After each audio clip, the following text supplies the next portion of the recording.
ఉగాది ఎప్పటి నుంచి స్టార్ట్ చేసాం మనము, ఎప్పటి నుంచి మొదలు పెట్టుకొని దీన్ని చేసుకుంటున్నాం ఈ ఉగాదిని? అలాగే ఈ ఉగాది యొక్క విశిష్టత అనేది ఒకసారి తెలియచేయండి అమ్మా. చాలా మంచిది.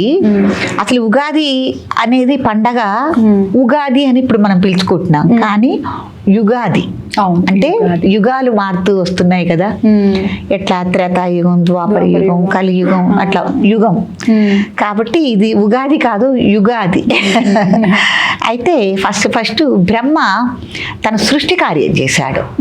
మనందరినీ, పశుపక్షాదులు కానీ, చెట్లు, ప్రకృతి, ఏదైనా సరే సృష్టి కార్యం చేసింది ఈ చైత్ర శుద్ధ పాడ్యమి రోజున మొదలుపెట్టారు బ్రహ్మదేవుడు. దానికి గుర్తుగా ఆ పర్వదినాన్ని పురస్కరించుకుని మనం ఉగాది చేసుకోవటం అనేది జరుగుతుంది. అది మనకి ఒక ఇది. ఇంకొకటి ఏంటంటే నిర్ణయ సింధుకారకులు కూడా, అంటే మన నాగరికతలు మారుతూ వస్తున్నాయి కదమ్మా. రాతి యుగం నాటి నుంచి నాగరికతలు ఎవరన్నా పాలించినప్పుడల్లా వాళ్ళ నాగరికత, వాళ్ళ ఆచార వ్యవహారాలు ఎలా కొనసాగుతున్నాయి అనేది మనకు చరిత్ర చెప్తుంది. దాంట్లో సింధు నాగరికతలో కూడా ఉగాది పండుగను చేసుకున్నారని, వాళ్ళు 5 రకాలుగా చేసుకున్నారు ఈ ఉగాదిని అని మనకు తెలియజేస్తుంది.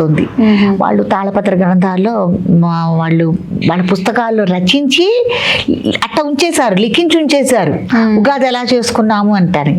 అది చూసి అది చదివితేనే వాళ్ళు కూడా ఇలా చేసుకున్నారా సింధు నాగరికతలో అని మనకి ఉగాది గురించి తెలుస్తుంది. తర్వాత ఇదే చైత్ర శుద్ధ పాడ్యమి రోజున మనకి విక్రమాదిత్యుడు ఉన్నాడు కదా, మహారాజు.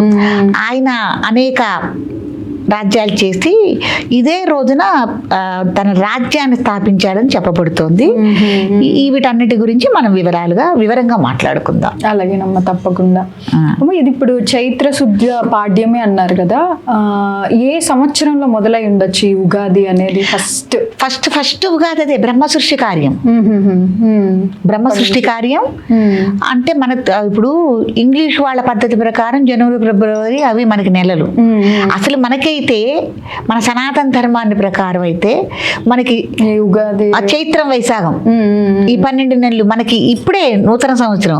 న్యాయంగా అయితే జనవరి 1 కాదు, మనం శుభాకాంక్షలు చెప్పుకున్నా, నూతన సంవత్సర ప్రారంభం చేసుకున్నా కూడా మనకైతే మన సనాతన ధర్మాన్ని ప్రకారం ప్రపంచం మొత్తానికి ఉగాదే ఆరంభం నెలలకి. ఇంగ్లీష్ వాళ్ళు పద్ధతి ప్రకారం, వాళ్ళు బ్రిటిష్ వాళ్ళు పెట్టిన ప్రకారం క్యాలెండర్లో మనకు డేట్లు వస్తాయి కదా, జనవరి, ఫిబ్రవరి. అదే జనవరిలో మనం చేసుకునే నూతన సంవత్సరం. న్యాయంగా అయితే మనకి ఇదే. అది వివరణలోకి వెళ్ళి మనం కొద్దిగా చెప్పుకుందాము. ఫస్ట్ బ్రహ్మ సృష్టి కార్యం గురించి చెప్పేసుకున్నాం కదా నాన్న. ఈ సింధు నాగరికతలో వాళ్ళు సింధు కారకులు ఎలా చేసుకున్నారు ఆ రోజుల్లో అన్న విషయం గురించి మనం కొద్దిగా వివరణ చెప్పుకుందాము. 5 రకాలుగా 4 రకాలుగా వాళ్ళు చేశారు కాబట్టి అసలు ఉగాదిని ఉదయం నుంచి వాళ్ళు ఎలా ప్రారంభించేవాళ్ళు అన్నది కూడా మనం చక్కగా తెలియజేసుకుందాం. ఎందుకంటే చాలా మంది తెలుసుకోవాల్సిన విషయం.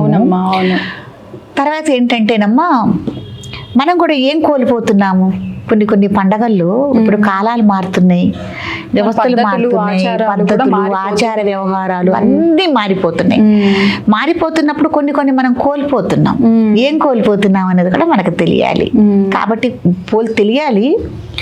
యువత ఎవరైనా ముందుకొచ్చి మళ్ళీ ఈ విషయాలన్నీ మళ్ళీ తెలుసుకునే వాళ్ళు, మన ఆచార వ్యవహారాలన్నీ బయటికి తీసుకొచ్చి వాటిని మనం మళ్ళీ ఆచరించుకోవాలి చక్కగా, ఆనందంగా అన్న ఇది కూడా వాళ్ళల్లో కలుగుతుంది అనే ఉద్దేశంతో కూడా మనం మాట్లాడుకుందాం. రావాలి. మీరు చెప్పండి అమ్మా. ఇప్పుడు